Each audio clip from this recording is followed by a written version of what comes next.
Kanjeng Nabi dawuh, as-sholatu matutin, salat kuwi cagake agama.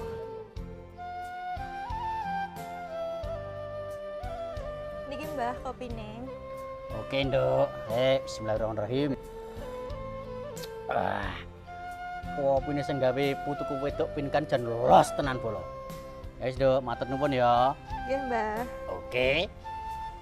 Walah. Dodol akhir-akhir iki kok amuh imen ya. Piye ya? Apa tak nggone Mbah Jaya sik ya? Heeh, tak nggone Mbah Jaya sik. Angkat.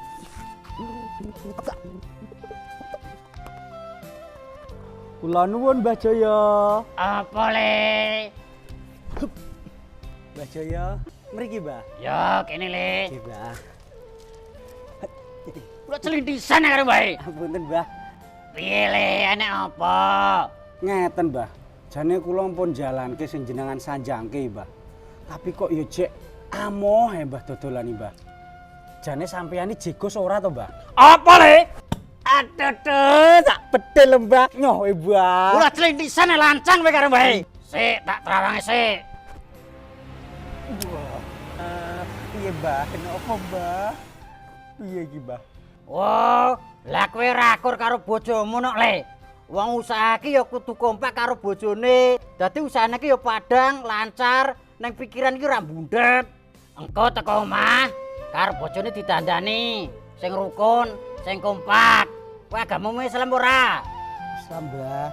Wong Islam ki duwe kewajiban salat 5, Isya, subuh, luhur, asar, maghrib, disingkat Islam. Maknane slamet. Kowe tak kei ngerti nek pengen selamat ya kudu nindakake salat 5 yen pancen ngaku agamamu Islam. Oh, ngono to, Mbah. Lah apa enek dalile, Mbah? Kanjeng Nabi dawuh, as-sholatu matutin, salat kuwi cagake agama. Paman aku maha fakot aku matin, sapa sing nindakake salate berarti jejeg nek agamane. Waman tarokah fakot hadamatin, sapa sing ninggalke salate berarti ngrubune agamane. Ngono le. Lah pripun, Mbah? Kadang yo repot iki, Mbah. Nuruti repot ya ora enteke. Subuh kesiangan, duhur kerepotan, asar di perjalanan, maghrib kecapean. Isa ketiduran. Aduh, tuh. Ngeyel le. Nggih, Mbah. Repote dadi mbah dukun. Nek ra payu akeh ngalamun. Apa meneh nek ana pasien. Salate saiyen iyen. Mbah pun, Mbah. Lancang kowe karo Mbah bae. pun, Mbah. Nggih. Pedagang yo repot iki, Mbah. Repot ki ana lagune. Repote dadi pedagang.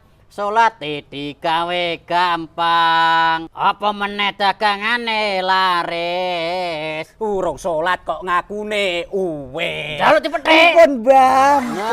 Ngono. Nggih, Mbah. Ya kuwi mau siji. Nggih. Karo bojone sing kompak, Nggih. nomor loro.